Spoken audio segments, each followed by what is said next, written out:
have 6 kids. We couldn't. I think at the start you thought it was painful. Remember that? I remember that. Yeah. At the start, it 'Cause even I felt remember like I I was was- a virgin again. Yeah, I was a virgin, right? So it's Yeah. my first time. So We didn't know what we were doing, actually. Yeah. To be honest, like even if I had experienced all these things, it was like a totally new thing once again. Like, you know how the Bible says that God makes all things new, and it just felt like that also.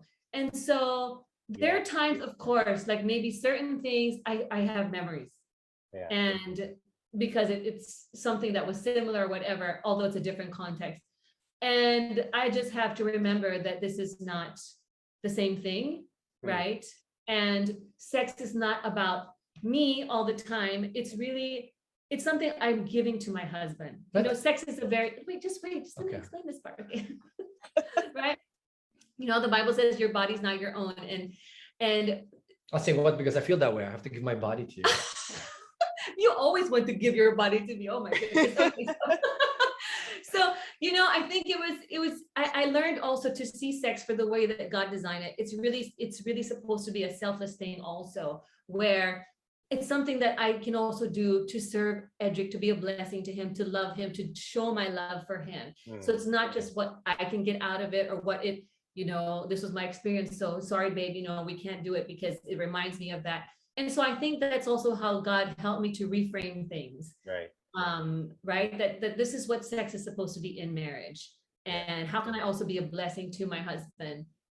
Because now that I was forced into surgical menopause, it's gotten harder, right? So I always have to think also, how can I be a blessing to my husband? It's not just about me or what's convenient for me. I guess I've also learned how to also make it enjoyable for you. I think that's also part of it. I'm just be very honest here. No, Yeah. but Right. you know, It's not a You one should way. hear that, because guys Yeah. need to hear that. Please Yeah, share that. I'm so obviously, blessed as by we're- that answer. I'm so blessed because it just shows how God heals and really makes all Restores. things new again. Because as I was listening to that video last night in TED, the sexless, that couple that didn't have sex for 7 years, never consummated, was because the wife was sexually abused and had a very traumatic experience when she was younger.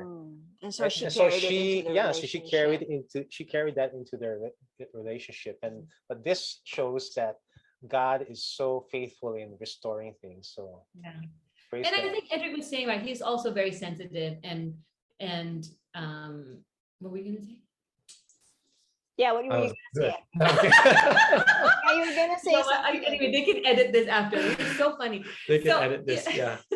No, but I think that you were No, I was very saying, sensitive to joy. I tried to find, you know, we talked about it and we tell couples, if you want to enjoy sex, you have to talk about it. Does that work for you? How does that feel?